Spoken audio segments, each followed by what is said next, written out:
बिहार रे लगली पकिया तेहू छिनार रे ओली बंगाल से तेहू बिहार रे लगली पकिया तेहू छिनार रे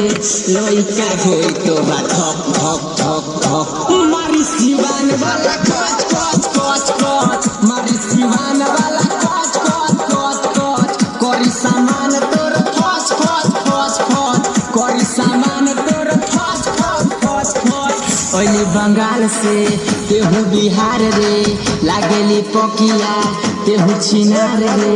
लइका होई तोरा ठक ठक ठक ठक मारी सिवान वाला कच कच कच कच मारी सिवान वाला घच घच घच घच करी सामान तोर फस फस फस फस करी सामान तोर फस फस फस फस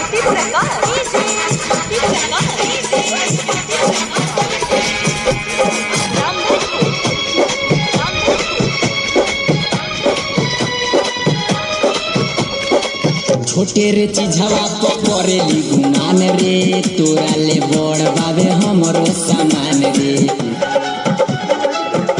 अरे रे छोटे रे चीजवा तो करेली गुमान रे तोरा ले बड़ बाबे हमरो सामान रे तोरा ले बड़ बाबे हमरो सामान रे छोने में जोइबे तेहू तोरा रे एक बाजोइबे तेहू चहड़ रे लइका होई तोरा धक धक धक धक मारी सिवान वाला कच कच कच कच मारी सिवान वाला कच कच कच कच करी सामान तोर फच फच फच फच करी सामान तोर फच फच फच फच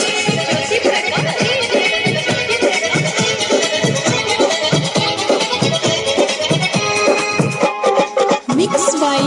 Yuvraj Music presents Jamapur. कोरेला दम भरबो पट जाई दरद यादव रंजन हो खाती मरद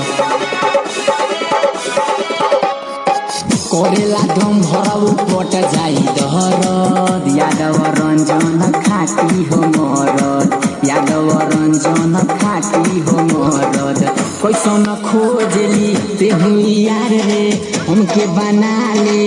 अपन भातार रे लइका होई तोरा धक धक धक धक मारी सिवान वाला कच कच कच कच मारी सिवान वाला घच घच घच घच करी सामान तोर फच फच फच फच करी सामान तोर फच फच फच फच ओली बंगाल से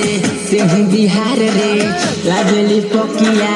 तेहू छिनार रे लइका होई तोरा धक धक धक धक मारी सिवान वाला